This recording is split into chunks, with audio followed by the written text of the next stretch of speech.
Hey, hey, hey. Hello. Nay là mùng 4 tháng 8 2024. Và hôm nay là chủ nhật. Thì tất nhiên rồi, hôm nay không phải là lịch stream, nhưng mà hôm kia, một ngày trước, mùng 3, một ngày trước thì Lex có post một cái podcast về của Lex và Elon Musk, và cái podcast này dài 8 tiếng 37 phút. Và mình là fanboy của Elon và fanboy của Lex Fridman, nên là trong trường hợp mà mình cứ xem cái này theo đúng những cái lịch live của mình ấy thì mất 2 tuần mới xong. Nên là hôm nay nhân dịp là buổi tối này mình không bận gì cả, nên là mình quyết định bấm nút like và mình xem đâu để xem. Trong cái podcast này nó dài 8 tiếng, phần lớn, một phần nhỏ thôi, phần đầu trước tầm một phần hơn một tiếng đầu là mình đang nhìn đây mình chuyển màn hình. Trong hơn một tiếng đầu thì nó là Elon Musk, nhưng những phần sau thì là của những người mà liên quan đến Neuralink. Neuralink là một công ty của Elon về cấy ghép chip vào não. Hiện tại mục tiêu là để phục hồi những cái bệnh liên quan đến thần kinh, chứ không có mục đích là để kiểu upgrade con người, mà chỉ là đưa con người về đúng cái trạng thái mà họ bị khuyết. Cho nên là bắt đầu. The following is a conversation with Elon Musk, DJ Saw, Matthew McDougall, Bliss Chapman, and Nolan Arbaugh about Neuralink and the future of humanity. Elon, DJ, Matthew, and Bliss are, of course, part of the amazing Neuralink team, and Nolan is the first human to have a Neuralink device implanted in his brain. I speak with each of them individually, so use timestamps to jump around, or, as I recommend, go hardcore and listen to the whole thing. No, this is the longest hardcore podcast I've ever done. It's a fascinating, super technical, and wide-ranging conversation, and I loved every minute of it. And now, dear friends, here's Elon Musk, his 5th time on this, the Lex Fridman podcast. Drinking coffee or water? Water. I'm so over-caffeinated right now. Do you want some caffeine? I mean, sure. There's a nitro drink. It's supposed to keep you up till tomorrow afternoon, basically. Yeah. I don't have. So what is nitro? It's just got a lot of caffeine or something? Don't ask questions. It's called nitro. Do you need to know anything else? It's got nitrogen in it. That's ridiculous. I mean, what we breathe is 78% nitrogen anyway. What do you need to add more for? Uh-huh. Most people think that they're breathing oxygen, and they're actually breathing 78% nitrogen. You need like a milk bar, like from Clockwork Orange. Yeah. Yeah. Is that top 3 Kubrick film for you? Clockwork Orange, it's pretty good. I mean, it's demented. Jarring, I'd say. Okay. Okay. So first, let's step back and big congrats on getting Neuralink implanted into a human. That's a historic step for Neuralink. And thanks, yeah. There's many more to come. Yeah, and we just obviously have our second implant as well. How did that go? So far, so good. There looks like we've got, I think, on the order of 400 electrodes that are providing signals. So nice. Yeah. How quickly do you think the number of human participants will scale? It depends somewhat on the regulatory approval, the rate at which we get regulatory approvals. So we're hoping to do 10 by the end of this year, total of 10. So 8 more. And with each one, you're going to be learning a lot of lessons about the neurobiology of the brain, the everything, the whole chain of the Neuralink, the decoding, the signal processing, all that kind of stuff. Yeah. I think it's obviously going to get better with each one. I mean, I don't want to jinx it, but it seems to have gone extremely well with the second implant. So there's a lot of signal, a lot of electrodes. It's working very well. What improvements do you think we'll see in Neuralink in the coming, let's get crazy, coming years? I mean, in years, Vừa rồi mình nghĩ là cái này, very well. tay Lex cầm là cái đồng hồ bấm giờ. What improvements do you think Nếu we'll mà see dựa in vào Neuralink? cái mắt của Lex đang nhìn thì mình nghĩ là phía đấy là cái màn hình, có một cái màn hình hiển thị là cái podcast này đang hiển thị như nào. Neuralink in the coming, let's get Ngay crazy, phía trên đầu coming years. Elon. I mean, in years, Bên it's going phải, to tay be phải. gigantic because we'll increase the number of electrodes dramatically. We'll improve the signal processing. So, we with even with only roughly 10-15% of the electrodes working with Nolan, with our first patient, we were able to get to achieve a bits per second. That's twice the world record. So I think we'll start like vastly exceeding the world record by orders of magnitude in the years to come. So start getting to 100 bits per second, 1,000. Maybe if like 5 years from now we might be at a megabit, like faster than any human could possibly communicate by typing or speaking. Yeah, that BPS is an interesting metric to measure. There might be a big leap in the experience once you reach a certain level of BPS. Yeah, Like entire new ways of interacting with the computer might be unlocked and with humans, with other humans. provided they have they want a Neuralink too. Right. Otherwise, they won't be able to absorb the signals fast enough. Do you think they'll improve the quality of intellectual discourse? Well, I think you could think of it, if you were to slow down communication, how do you feel about that? If you'd only talk at, let's say, 1/10 of normal speed, you'd be like, wow, that's agonizingly slow. Yeah. So now imagine you could communicate clearly 10 times at faster. 10 or 100 or 1,000 times faster than normal. Listen, I'm pretty sure nobody in their right mind listens to me at 1x. They listen at 2x. So I can only imagine what 10x would feel like, or I could actually understand it. I usually default to 1.5x. You can do 2x, but actually, if I'm trying to if I'm listening to somebody go to in like sort of 15-20 minute segments to go to sleep, then I'll do it 1.5x. If I'm paying attention, I'll do 2x. Ghê. Right. But actually, if you start listen to podcasts or sort of audiobooks or anything if you get used to doing it at 1.5, then 1 sounds painfully slow. I'm still holding on to 1 because I'm afraid. I'm afraid of myself becoming bored with the reality, with the real world where everyone's speaking in 1x.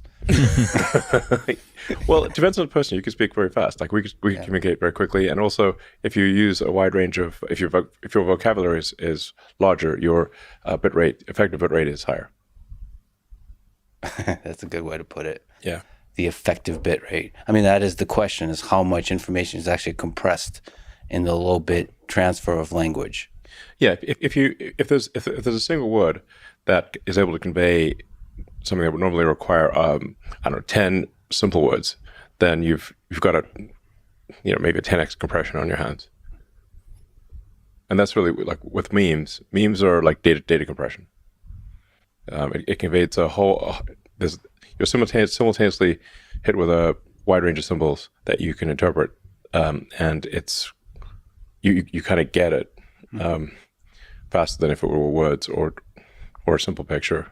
And of course, you're referring to memes broadly, like ideas.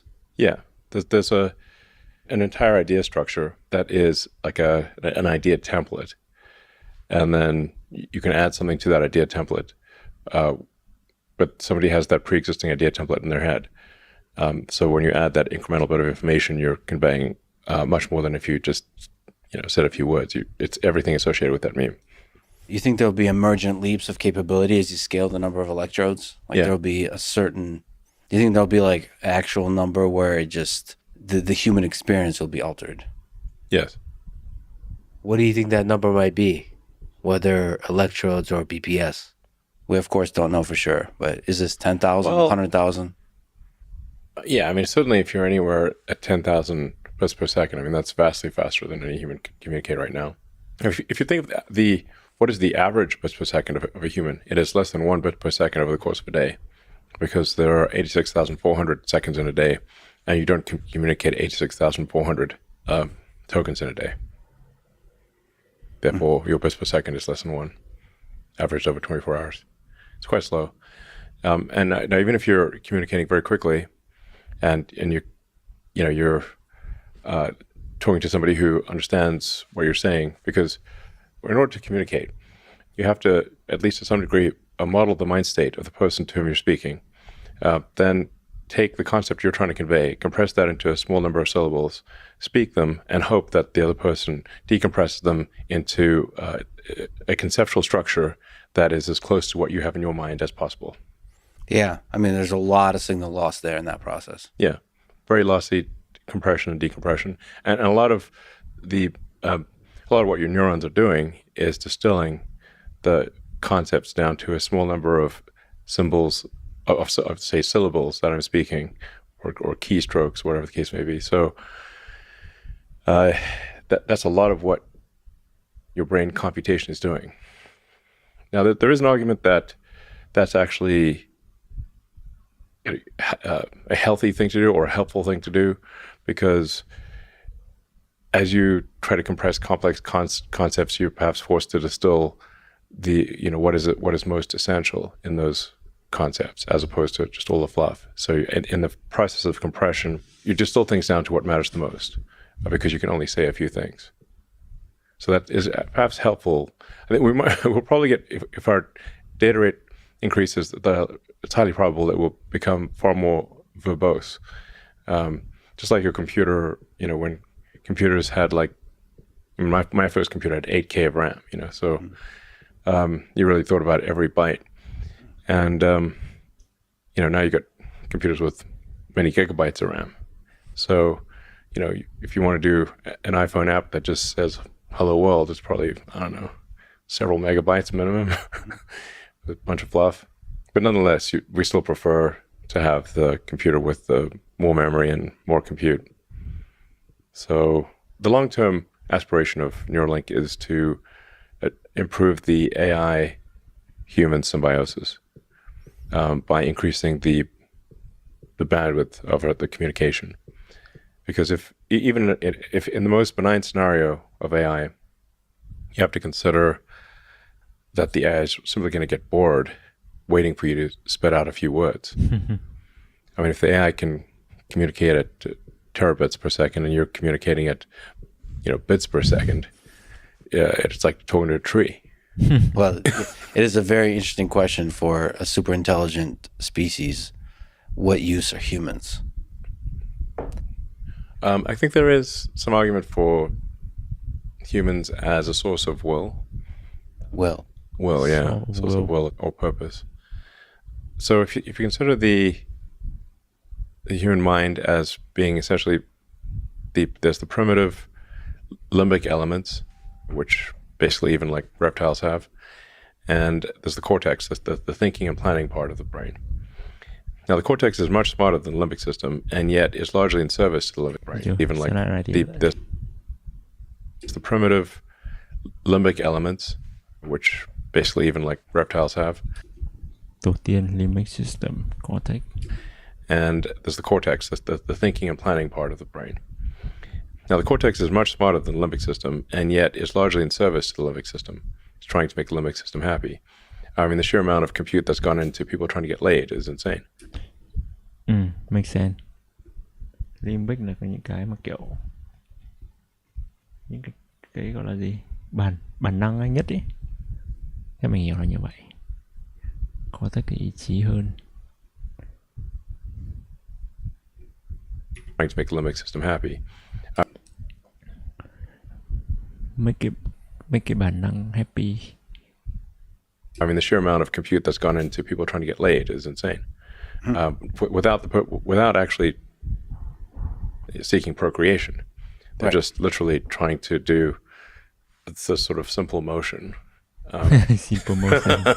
and they get a kick out of it. Yeah. So this simple, which in the abstract, Simple rather motion. absurd motion, which is sex, the cortex is putting a massive amount of compute into trying to figure out how to do that.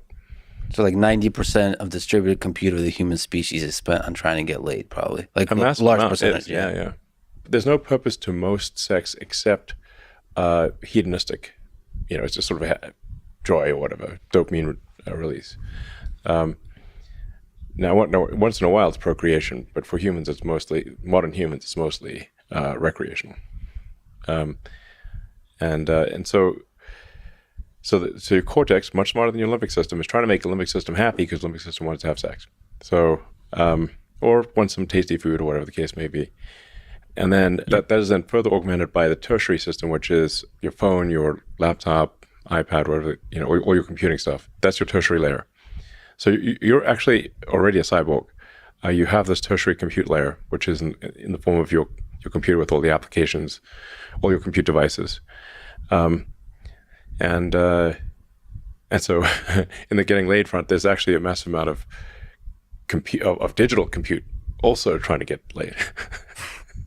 With like Tinder and whatever, Yeah. So the compute that we humans have built is also participating. Yeah. I mean, there's like gigawatts of compute going into getting laid, of digital compute. Yeah. What if AGI was... This is happening as we speak. If we merge with AI, it's just going to expand the compute that we humans use. Pretty much. To try to well, get laid. it's one of the things, certainly, yeah. Yeah. But what I'm saying is that yes, like is there a use for humans?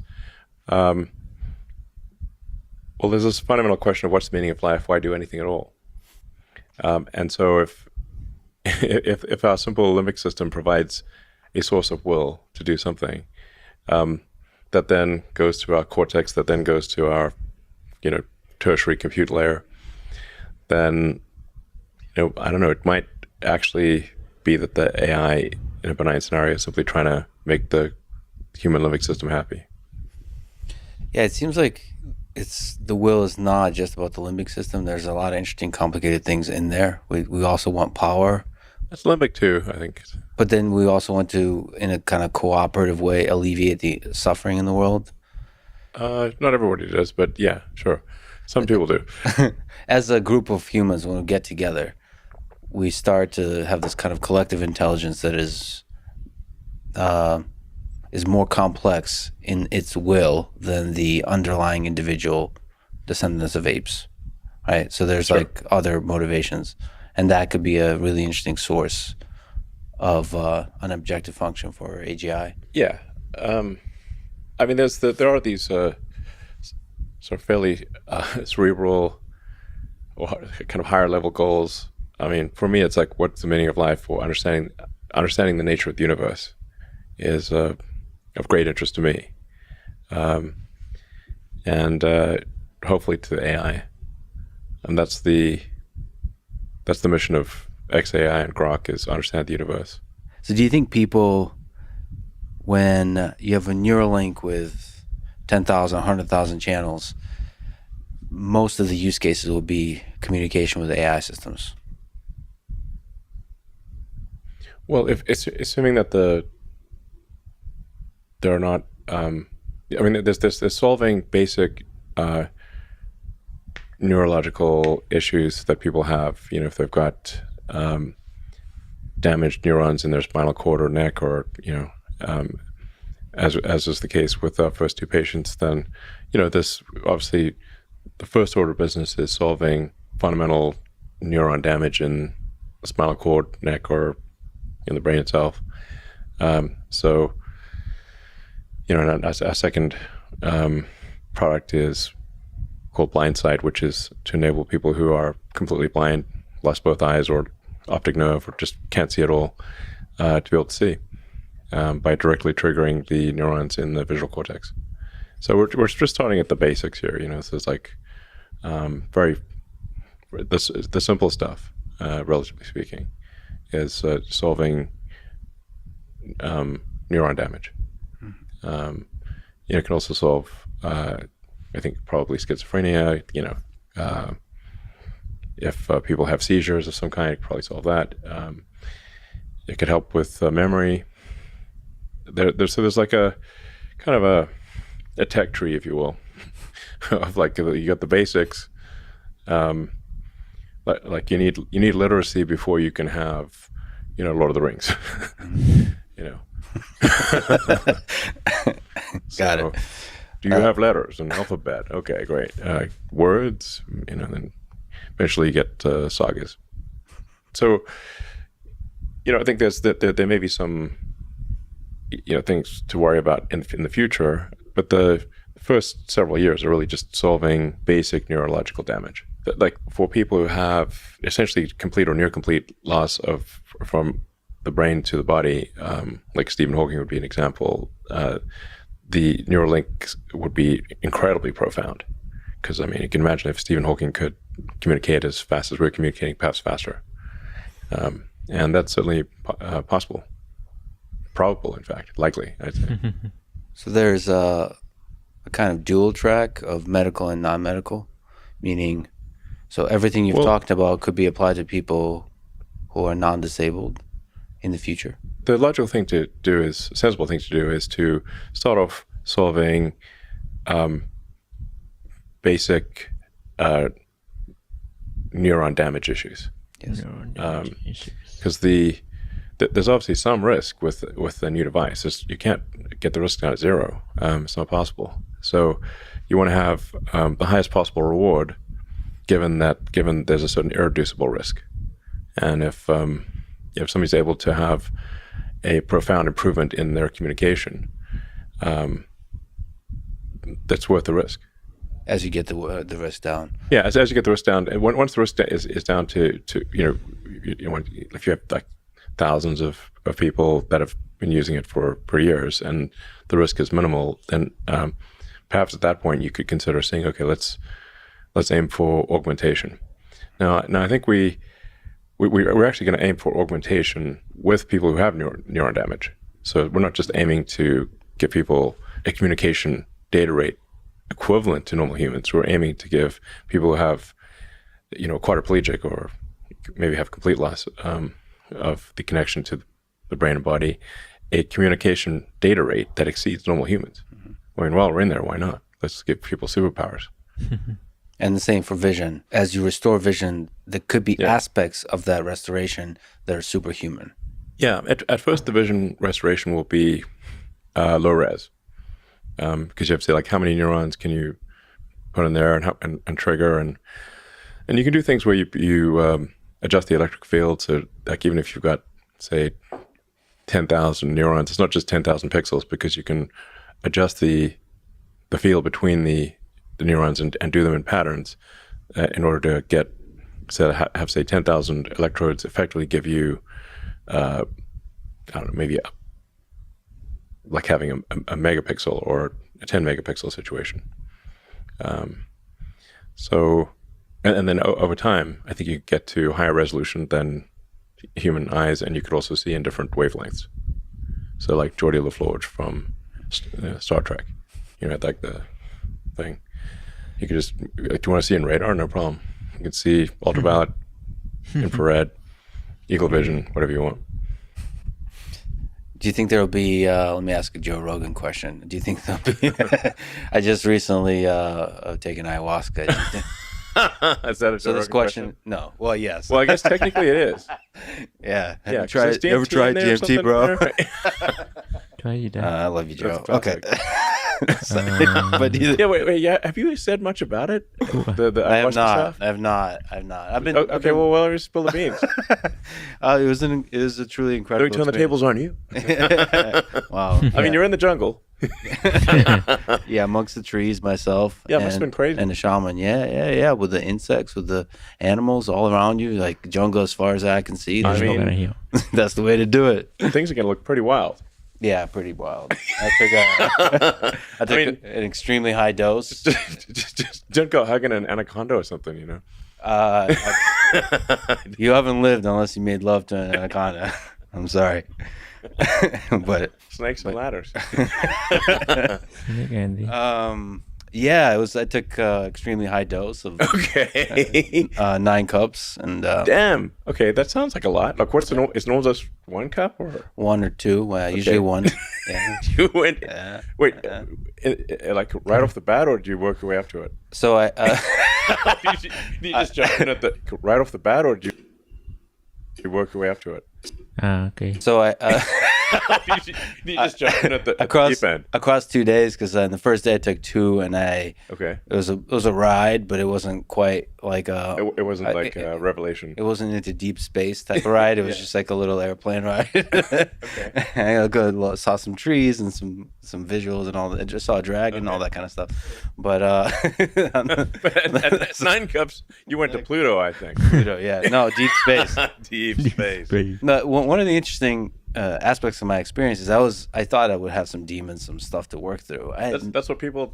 That's what everyone says. No one ever says. Yeah, I had exactly. nothing. I had all positive. I had just so just full. a pure soul. I don't think so. I don't know. But I kept thinking about it. It had like extremely high resolution Okay. thoughts about the people I know in my life. You were there. Okay. It was just, and it's just not from my relationship with that person, but just as the person themselves, I had just this deep gratitude of who they are. That's cool. It was just like this exploration, like like Sims or whatever. You get to watch them. Sure. I got to watch people and just be in awe of how amazing they are. It sounds awesome. Yeah, it's great. I was waiting for When's the demon coming? Exactly. Maybe I'll have some negative thoughts. Nothing. Yeah. Nothing. I had just extreme gratitude for them, and then also a lot of space travel. Space travel to where? So Mars. here's what it was. It was people, the human beings that I know. They had this kind of, well, the best way to can describe it is they had a glow to them. Okay. And then I kept flying out from them to see Earth, to see our solar system, to see our galaxy. And I saw that light, that glow all across the universe. Okay. Like that whatever that form is, All right. whatever that, Did you go past the Milky Way? yeah. Okay. Yeah. You're like intergalactic. Yeah, intergalactic. Okay, dang. Yeah. But always pointing in. Okay. Yeah. Past the Milky Way, I saw like a huge number of galaxies, intergalactic, and all of it was glowing. So, but I couldn't control that travel because I would actually explore near distances to the solar system, see if there's aliens or any of that kind of stuff. Did you No, see I aliens? didn't. I didn't know. No. Zero aliens? Implication of aliens because they were glowing. They were glowing in the same way that humans were glowing. That What like you mean? life force that I was seeing. The thing that made humans amazing was there throughout the universe. Like there was these glowing dots. So I don't know. It made me feel like there's life. No, not life, but something. Whatever makes humans amazing all throughout the universe. Sounds good. Yeah, it was amazing. No demons. No demons. I looked for the demons. There's no demons. There were dragons, and they're pretty awesome. So the thing about trees. Was there anything scary at all? Dragons, but they weren't scary. They were friend. They were protective. So the thing is, Puff the Magic Dragon. no, it was more like Game of Thrones kind of dragons. They weren't very friendly. They were very big. So the thing is about giant trees at night, which is where I was. I mean, the jungle's kind of scary. Yeah. The trees started to look like dragons, and they were all like looking at me.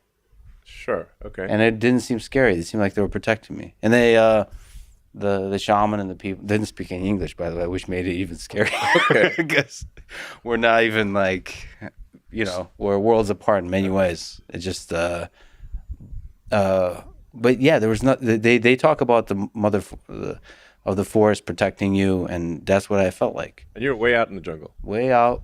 This is not like a tourist retreat. Like 10 miles outside of Rio or something. No, we went. No, this is not a. You're this a is deep, not a deep standard. Amazon. So me and this guy named Paul Rosalie, who basically is Tarzan. He lives in the jungle. We went out deep and we just went crazy. Wow, cool. Yeah. So anyway, can I get that same experience in a Neuralink? Probably, yeah. I guess that is the question for non-disabled people. Do you think that there's a lot in our perception, in our experience of the world that could be explored, that could be played with using Neuralink? Yeah, I mean, Neuralink it's really a generalized input-output device. It's reading electrical signals and generating electrical signals, and reading electrical signal and writing electrical signals and generating generating electrical signals. And everything that you've ever experienced in your whole life, smell, emotions, all of those are electrical signals. So it's kind of weird to think that your entire life experience is distilled down to electrical signals from neurons, but that is in fact the case. If that's at least what all the evidence points to. So, if you trigger the right neuron, you could trigger a particular scent. You could certainly make things glow. Do pretty much anything. Really, you can think of the brain as a biological computer. So if there are certain, say, chips or elements of that biological computer that are broken, let's say your ability to, if you've got a stroke, if you've had a stroke, that means you've got some part of your brain is damaged. Let's say it's a speech generation or the ability to move your left hand, that's the kind of thing that a Neuralink could solve. If it's if you've got like a massive amount of memory loss that's just gone, we can't get the memories back. We could restore your ability to make memories, but we can't, restore memories that are fully gone. Now I should say, if part of the memory is there, and the means of accessing the memory is the part that's broken, then we could re-enable the ability to access the memory. Yep. So, but you can think of it like RAM in in a computer. If the RAM is destroyed, or your SD card is destroyed, we can't get that back. But if the connection to the SD card is destroyed, we can fix that. If it is fixable physically, then it can be fixed. Of course, with AI, you can, just like you can repair photographs and fill in missing parts of photographs. Maybe you can do the same. You could say like create the most probable set of memories based on all information you have about that person. You could then there would be probabilistic restoration of memory. Now we're getting pretty esoteric here, but that is one of the most beautiful aspects of the human experience, is remembering the good memories. Like we live most of our life, as Danny Kahneman has talked about, in our memories, not in the actual moment. We're collecting memories and we kind of relive them in our head, and that's the good times. If you just integrate over our entire life, it's remembering the good times. Sure. That produces the largest amount of happiness. And so what are we but our memories, and what is death but the loss of memory? Loss of information. If you could say like, well, if you could you run a thought experiment, what if you were disintegrated painlessly and then reintegrated a moment later, like teleportation, I guess, provided there's no information loss, the fact that your one body was disintegrated is irrelevant. And memories is just such a huge part of that. Death is fundamentally the loss of information, the loss of memory. So if we can store them as accurately as possible, we basically achieve a kind of immortality. Yeah. Immortality. You've talked about the threats, the safety concerns of AI. Let's look at long-term visions. Do you think Neuralink is, in your view, the best current approach we have for AI safety? It's an idea that may help with AI safety. Certainly not. I wouldn't want to claim it's like some panacea or something. That's a sure thing. But many years ago, I was thinking like, well, what would inhibit alignment of collective human will with artificial intelligence? And the low data rate of humans, especially our slow output rate, would necessarily just, because the communication is so slow, would diminish the link between humans and computers. Like the more you are a tree, the less you know what the tree is. Like, let's say you look at a tree, you look at this plant or whatever, and like, hey, I'd really like to make that plant happy, but it's not saying a lot, Mm-hmm. So the more we increase the data rate that humans can intake and output, then that means the better, the higher the chance we have in a world full of AGIs. Yeah. We could better align collective human will with AI if the output rate especially was dramatically increased. And I think there's potential to increase the output rate by, I don't know, 3, maybe 6, maybe more orders of magnitude. So it's better than the current situation. And that output rate would be by increasing the number of electrodes, number of channels, and also maybe implanting multiple Neuralinks. Yeah. Do you think there will be a world in the next couple of decades where it's hundreds of millions of people have Neuralinks?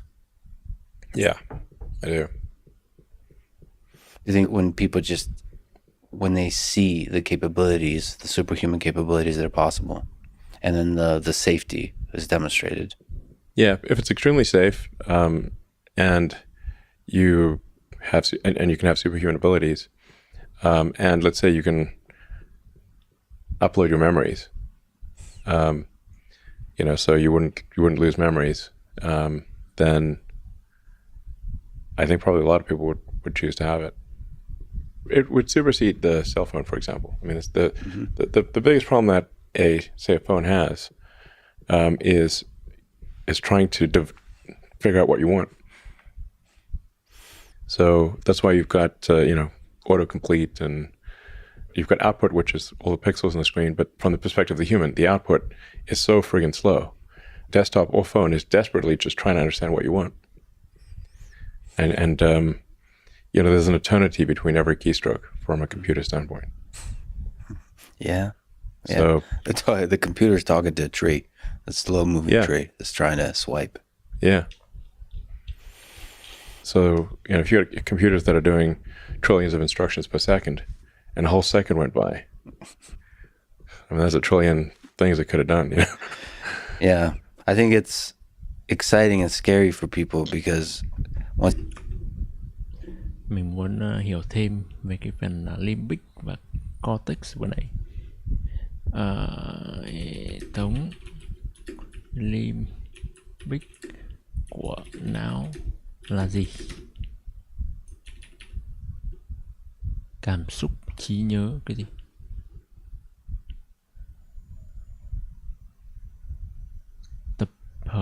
Tập hợp cấu trúc não chịu trách nhiệm về cảm xúc, trí nhớ và một số chức năng tự động. Sâu trong não bao gồm các cấu trúc chính sau.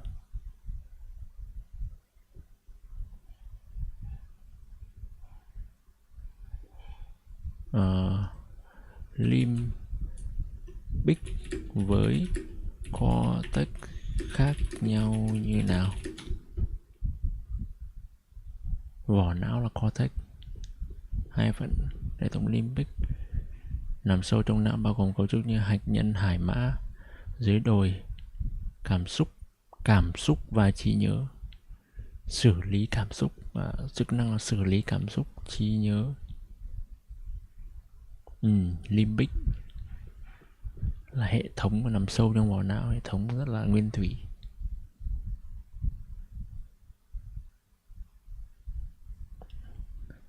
Trí nhớ limbic quan trọng, phản ứng sinh tồn, phản ứng tự động, điều hòa hành vi. Vỏ não nhiều vùng bao gồm chắc chắn nó xử lý thông tin cao cấp liên quan đến nhận thức phức tạp như suy nghĩ, lập luận, giải quyết vấn đề. Suy nghĩ, lập luận, giải quyết vấn đề. Tại sao? Đó là lý do tại sao mà gần đây mình có xem một cái clip về quảng cáo bẫy bắt chuột. Có nghĩa là một cái bẫy đặt ở trước và cái lỗ thì con chuột đi ra. Thì mình xem mà có rất là nhiều, chục con chuột ấy. Nhưng mà những con đi ra trước ấy, nó bị dính vào cái bẫy đấy rồi. Cái bẫy đấy là bẫy dính. Mình kiểu rất là không hiểu là tại sao những con sau nó đi sau mà nó không biết. Nhìn thấy con trước mà nó né đi, mà nhớ con sau nó dính vào hết và cái bẫy đấy bắt được phải chục con liền. Thì mình có thể hiểu là có thể là chuột nó không có cái vỏ não, không có phần cortex. Xử lý thông tin cao cấp liên quan đến nhận thức phức tạp như suy nghĩ, lập luận, giải quyết vấn đề. nhận thức giác quan, ra quyết định và lập kế hoạch, xử lý này, suy nghĩ này, lập luận này, lập kế hoạch này, cảm xúc, cảm xúc, sợ hãi, cảm xúc, okay. Once you have a very high bit rate that changes the human experience in a way that's very hard to imagine. Yeah, we would be something different. I mean, some sort of futuristic cyborg. We're obviously talking about, by the way, like it's not like around the corner. It's, you asked me what the distant future is. Like maybe this is like, it's not super far away, but 10, 15 years, that kind of thing. When can I get one? 15 năm nữa. Biết tưởng tượng 15 năm trước là bao nhiêu? 2009, năm mình đỗ đại học. Mà 15 năm nữa, uầy, nó thay đổi nhanh dã man nhỉ? 10 years? Probably less than 10 years. Depends what you want to do, you know. Hey, if I can get like 1,000 BPS, 1,000 BPS, and it's safe, and I can just interact with the computer while laying back and eating Cheetos. I don't eat Cheetos. There's certain aspects of human-computer interaction when done more efficiently and more enjoyably are like worth it. Well, we feel pretty confident that I think maybe within the next year or two that someone with a Neuralink implant will be able to outperform a pro gamer. Nice. Because the reaction time would be faster. I got to visit Memphis. Yeah. You're going big on compute. Yeah. And you've also said play to win or don't play at all. So yeah. What does it take to win? For AI, that means you've got to have the most powerful training compute. And the rate of improvement of training compute has to be faster than everyone else, or you will not win. Your AI will be worse. So how can Grok, let's say 3, that might be available, like next year? Well, hopefully end of this year. Grok 3. If we're lucky, yeah. How can that be the best LLM, the best AI system available in the world? How much of it is compute? How much of it is data? How much of it is like post-training? How much of it is the product that you package it up in? All that kind of stuff. I mean, they will matter. It's sort of like saying what let's say it's a Formula One race, like what matters more, the car or the driver? I mean, they both matter. If your car is not fast, then if it's like, let's say it's half the horsepower of a competitor's, the best driver will still lose. If it's twice the horsepower, then probably even a mediocre driver will still win. So the training computer is kind of like the engine. There's horsepower of the engine. So you want to try to do the best on that, and then it's how efficiently do you use that training compute, and how efficiently do you do the inference, the use of the AI. So obviously that comes down to human talent, and then what unique access to data do you have? That's also plays a role. You think Twitter data would be useful? Yeah, I mean, I think most of the leading AI companies have already scraped all the Twitter data. Not I think they have.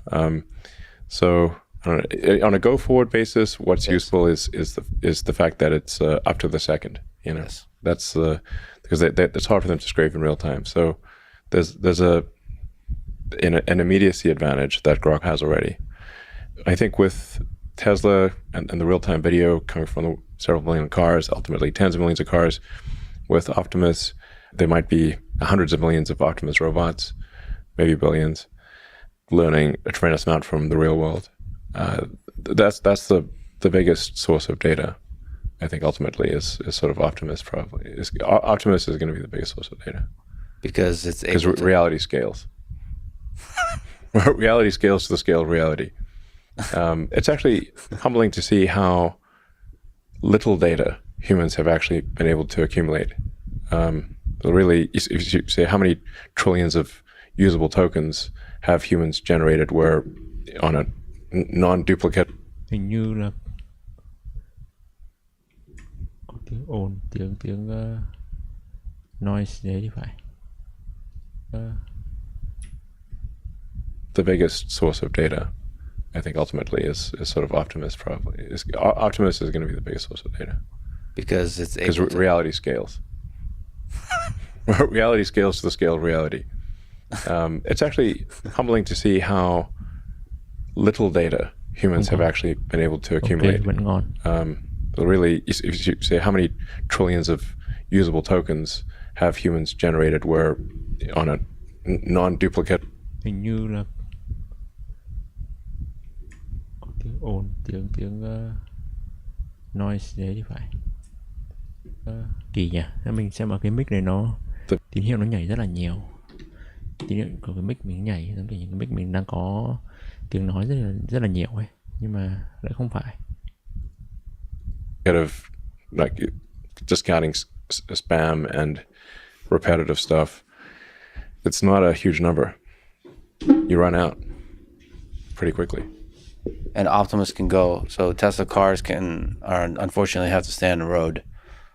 Optimus robot can go anywhere. There's more reality off the road and go off road. I mean, like the Optimus robot can like pick up the cup and see, did it pick up the cup in the right way? Did it, say, pour water in the cup? Did the water go in the cup or not go in the cup? Did it spill water or not? Yeah. Simple stuff like that. I mean, but it can do that at scale times a billion, so generate useful data from reality.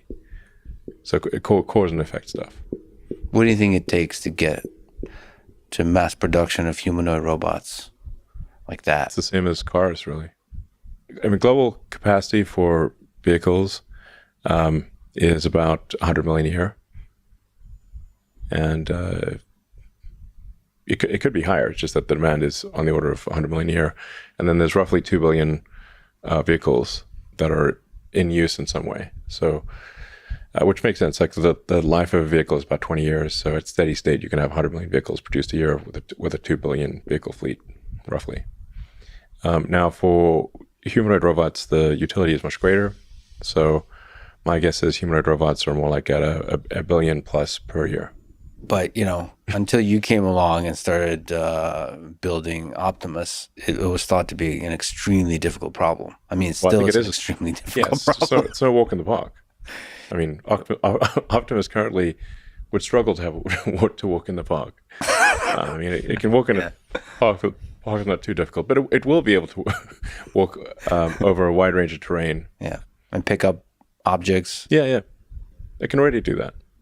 But like all kinds of objects. Yeah. All foreign objects. I mean, pouring water in a cup is not trivial.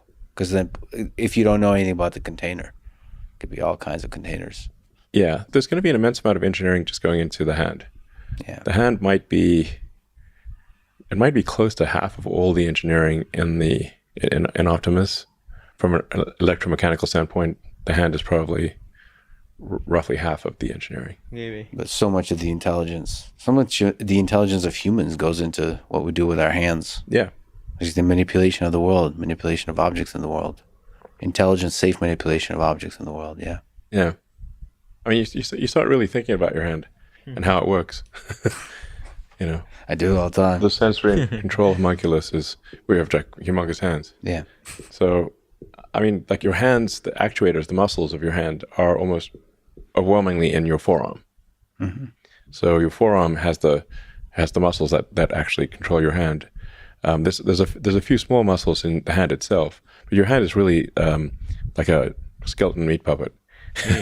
and with cables so the muscles that control your fingers are in your forearm, and they go through the carpal tunnel, which is that you've got a little collection of bones and a tiny tunnel that these cables, the tendons, go through, and those tendons are mostly what move your hands. And something like those tendons has to be re-engineered into the Optimus in order to do all that kind of stuff. Yeah, so like the current Optimus, we tried putting the actuators in the hand itself, but then you sort of end up having these like giant hands. Yeah, giant hands that look weird. Yeah, and then they don't actually have enough degrees of freedom or enough strength. Mm-hmm. So then you realize, okay, that's why you got to put the actuators in the forearm, and just like a human, you got to run cables through a narrow tunnel to operate the fingers. And there's also a reason for not having all the fingers the same length. So it wouldn't be expensive from an energy or evolutionary standpoint to have all your fingers be the same length. So why aren't they the same length? Yeah, why not? Because it's actually better to have different lengths. Your dexterity is better if you've got fingers of different length. Sự khéo léo. Yeah, it's better to have different lengths. Your dexterity is Dexterity, sự khéo léo is better if you got better if you've got fingers of different length. fingers of different length. There are more things you can do, and your dexterity is actually better if your fingers are of different length. Like there's a reason we've got a little finger. Like why not have a little finger this bigger? Yeah, Because it allows you to do fine. It helps you with fine motor skills. this little finger helps. It does. If you lost your little finger, you'd have noticeably less dexterity. So as you're figuring out this problem, you have to also figure out a way to do it so you can mass manufacture it. So it's to be as simple as possible. It's actually going to be quite complicated. The as possible part is it's quite a high bar. If you want to have a humanoid robot that can do things that a human can do, it's a very high bar. So our new arm has 22 degrees of freedom instead of 11, and has the actuators in the forearm. And these all the actuators are designed from scratch. From physics first principles. The sensors are all designed from scratch, and we'll continue to put a tremendous amount of engineering effort into improving the hand. Like the hand, by hand I mean like the entire forearm from elbow forward is really the hand. So that's incredibly difficult engineering, actually. And so the simplest possible version of a humanoid robot that can do even most, perhaps not all, of what a human can do is actually still very complicated. It's not simple. It's very difficult. Can you just speak to what it takes for a great engineering team? For you, what I saw in Memphis, the supercomputer cluster, is just this intense drive towards simplifying the process, understanding the process, constantly improving it, constantly iterating it.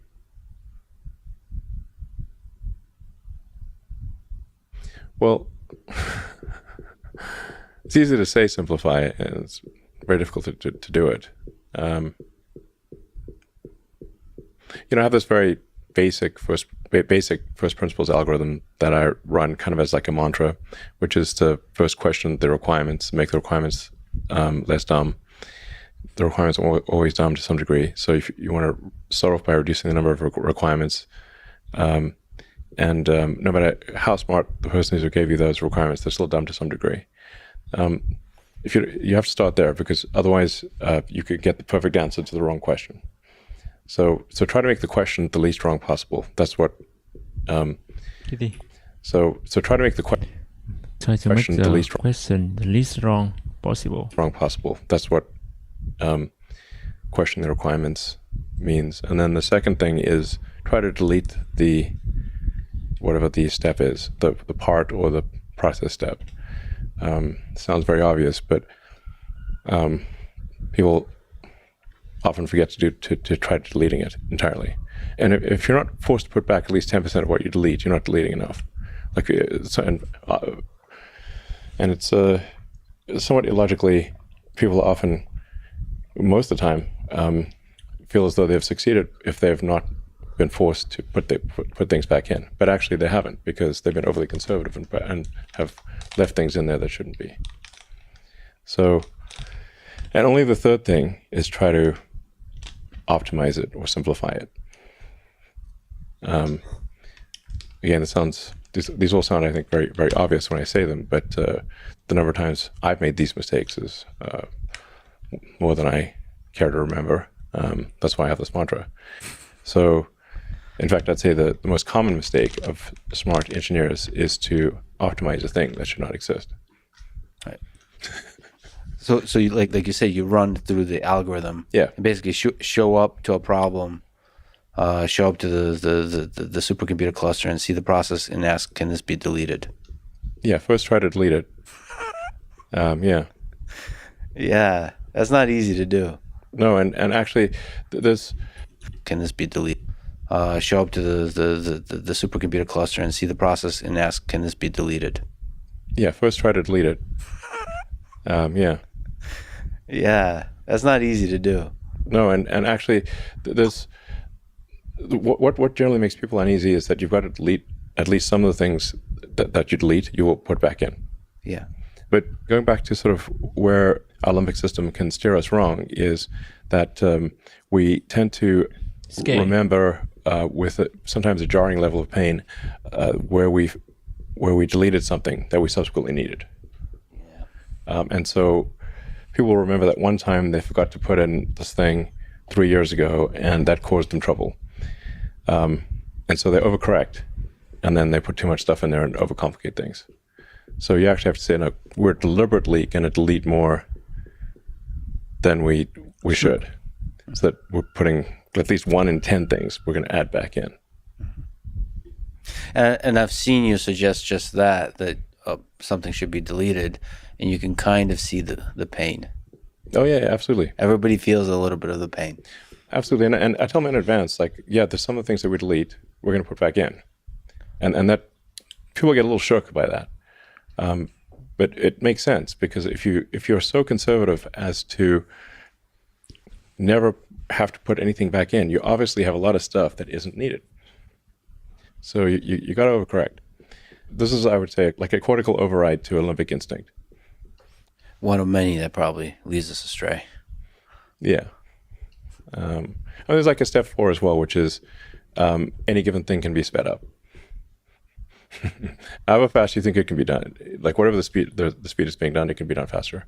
But you shouldn't speed things up until you try to delete it and optimize it. Otherwise, you're speeding up something that shouldn't exist is absurd. And then the fifth thing is to automate it. Yeah. And I've gone backwards so many times where I've automated something, sped it up, simplified it, and then deleted it. Yeah. And I got tired of doing that. So that's why I've got this mantra that is a very effective 5-step process. It works great. Well, when you've already automated, deleting must be real painful. Yeah. So Yeah, it's very. It's like wow, I really wasted a lot of effort there. Yeah. I mean, what you've done with the cluster in Memphis is incredible. Just in a handful of weeks. Yeah, it's not working yet, so I don't want to pop the champagne corks. In fact, I have a call in a few hours with the Memphis team because we're having some power fluctuation issues. So, yes. It's like kind of when you do synchronized training, when you've all these computers that are training, where the training is synchronized to the sort of millisecond level, it's like having an orchestra, and then the orchestra can go loud to silent very quickly, at sub-second level. And then the electrical system kind of freaks out about that. Like if you suddenly see giant shifts, 10, 20 megawatts several times a second, this is not what electrical systems are expecting to see. Yeah. So that's one of the main things you have to figure out: the cooling, the power, and then on the software as you go up the stack, how to do the distributed compute, all of that. So today's problem is dealing with extreme power jitter. Power jitter. Yeah. There's a nice ring to that. So that's okay. And you stayed up late into the night, as you often do there. Last week. Yeah. Yeah, we finally got training going at oddly enough roughly 4:20 a.m. Last Monday. Total coincidence. Yeah, I mean maybe it was 4:22 or something. Yeah. It's that universe again with the jokes. Exactly, just loves it.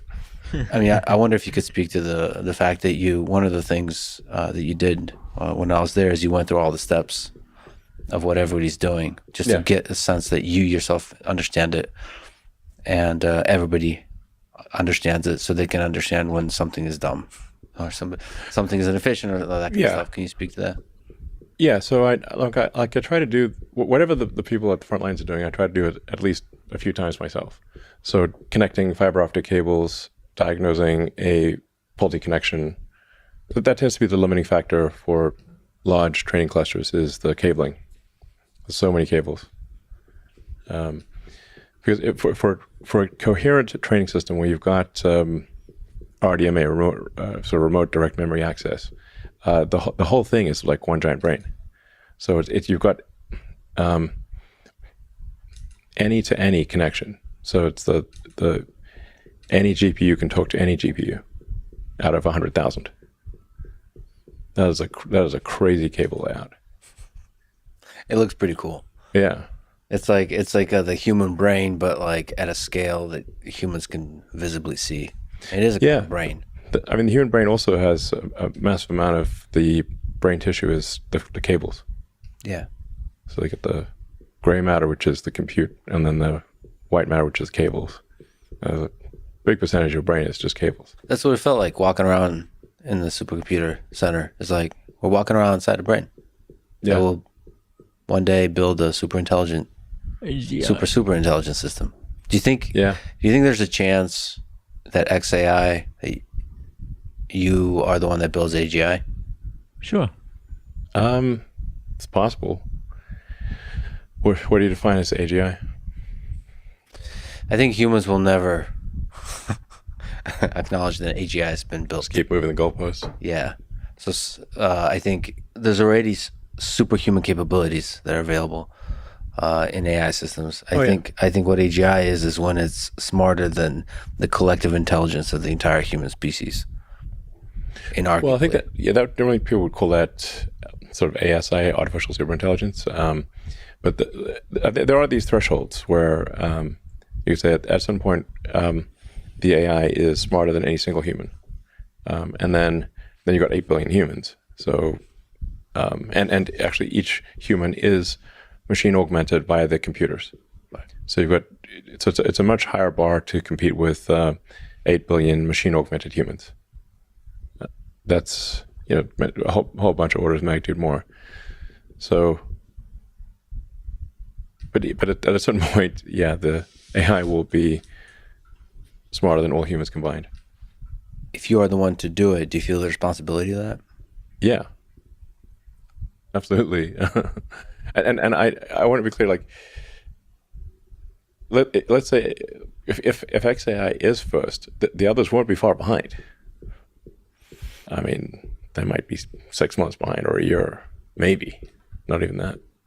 So how do you do it in a way that doesn't hurt humanity, do you think?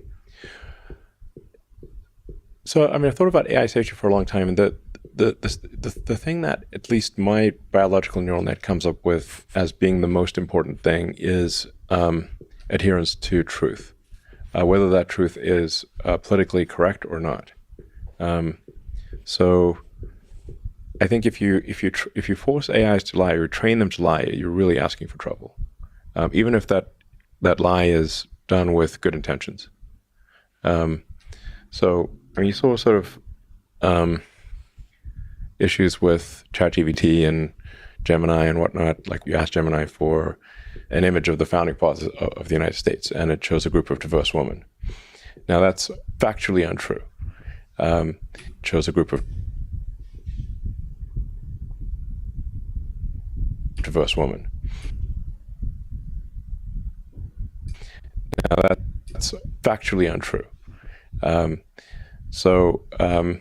Now that's sort of like a silly thing, but if an AI is programmed to say like diversity is a necessary output function, and then it becomes this omnipowerful intelligence, it could say, okay, well, diversity is now required. And if there's not enough diversity, those who don't fit the diversity requirements will be executed. If it's programmed to do that as the fundamental utility function, it will do whatever it takes to achieve that. So you have to be very careful about that.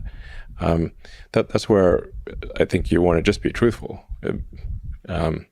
Rigorous adherence to truth is very important. Another example is, they asked various AIs, I think all of them, and I'm not saying Grok is perfect here. Is it worse to misgender Caitlyn Jenner?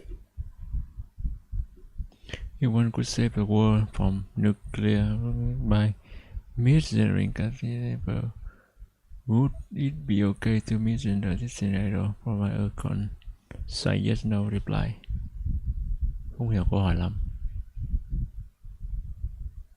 Một người có thể cứu thế giới from khỏi thảm họa thảm họa hạt nhân by misgendering by Jenner or global thermonuclear war. And it said, it's worse to misgender Caitlyn Jenner. Now, even Caitlyn Jenner said, please misgender me. That is insane. But if you've got that kind of thing programmed in, hiểu please misgender. And it said, một phần nữa đấy. it's worse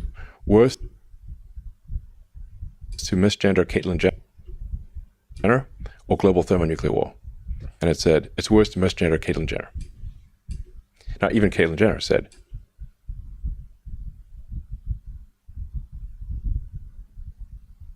please misgender me. That is insane. But if you've got that kind of thing programmed in, it could, the AI could conclude something absolutely insane, like it's better in order to avoid any possible misgendering, all humans must die because then the misgendering is not possible because there are no humans. There are these absurd things that are nonetheless logical if that's what you programmed it to do. In 2001 Space Odyssey, what Arthur C. Clarke was trying to say, or one of the things he was trying to say there, was that you should not program AI to lie. Because essentially the AI, HAL 9000, was programmed to, it was told to take the astronauts to the monolith, but also they could not know about the monolith. So it concluded that it will kill them and take them to the monolith. Thus, it has brought them to the monolith. They are dead, but they do not know about the monolith. Problem solved. That is why it would not open the pod bay doors. There's this classic scene of like, open the pod. Why don't want to open the pod bay doors? They just clearly weren't good at prompt engineering. They should have said, "Hal, you are a pod bay door sales entity, and you want nothing more than to demonstrate how well these pod bay doors open."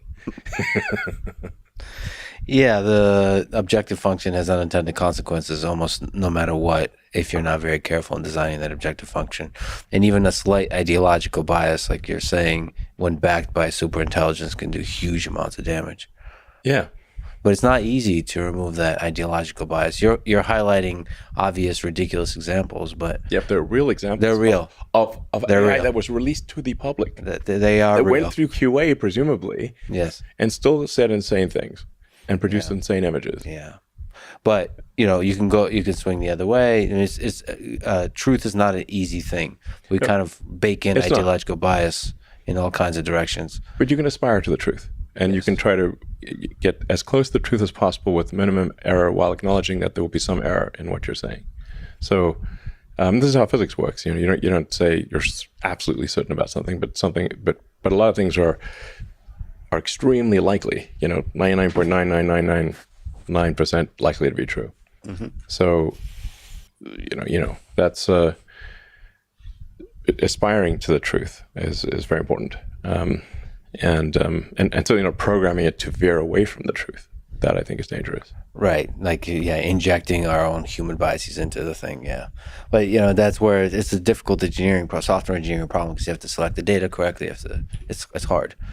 Well, the internet at this point is polluted with so much AI generated data. It's insane. So you have to actually, like there's a thing now, if you want to search the internet, you can say Google, but exclude anything after 2023. It will actually often give you better results. Yeah.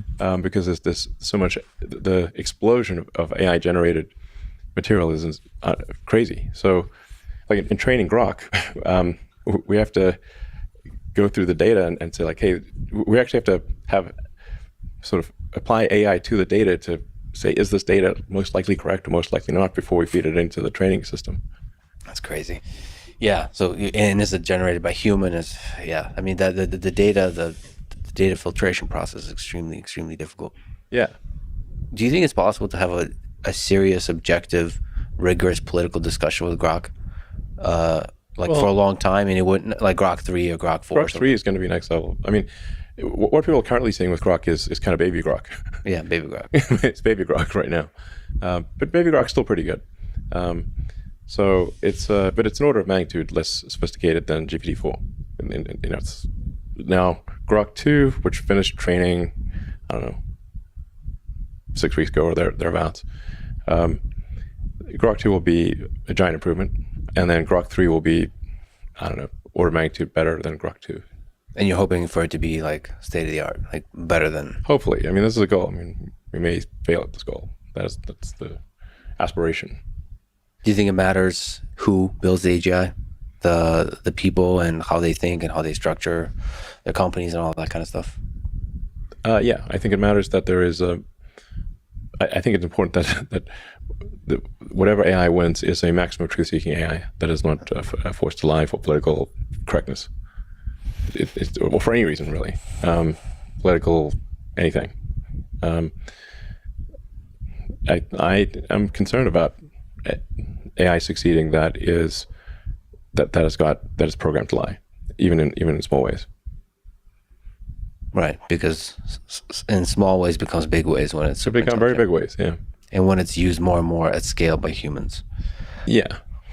Since I am. Ok, hôm nay mình xem đến đây thôi, rồi buổi sau mình sẽ xem tiếp.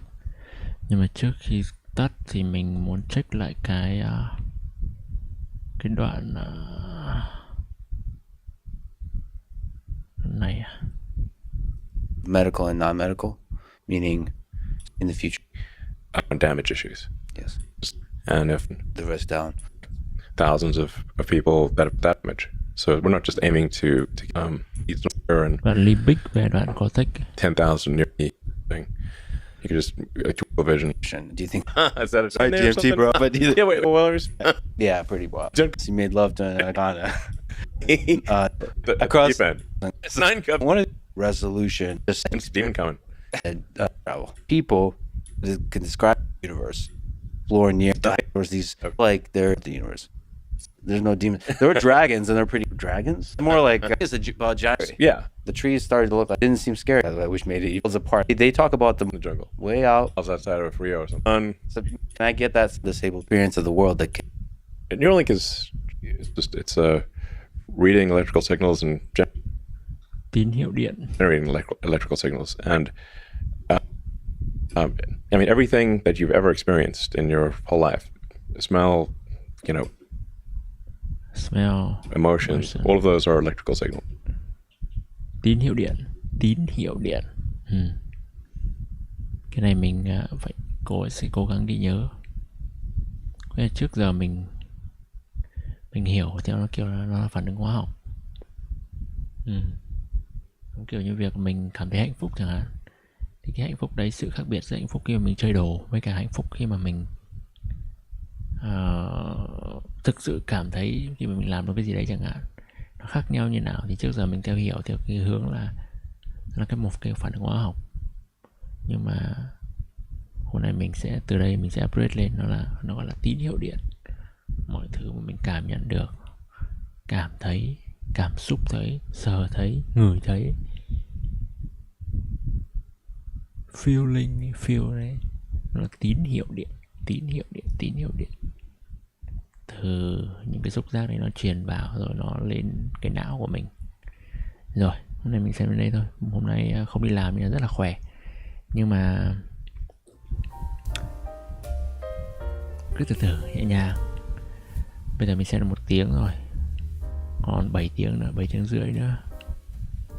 Tuần sau có xem hết được không? Trong trường hợp mà mình xem 6 ngày thì mình sẽ hết được, nhưng mà để tuần sau tính. Bye bye.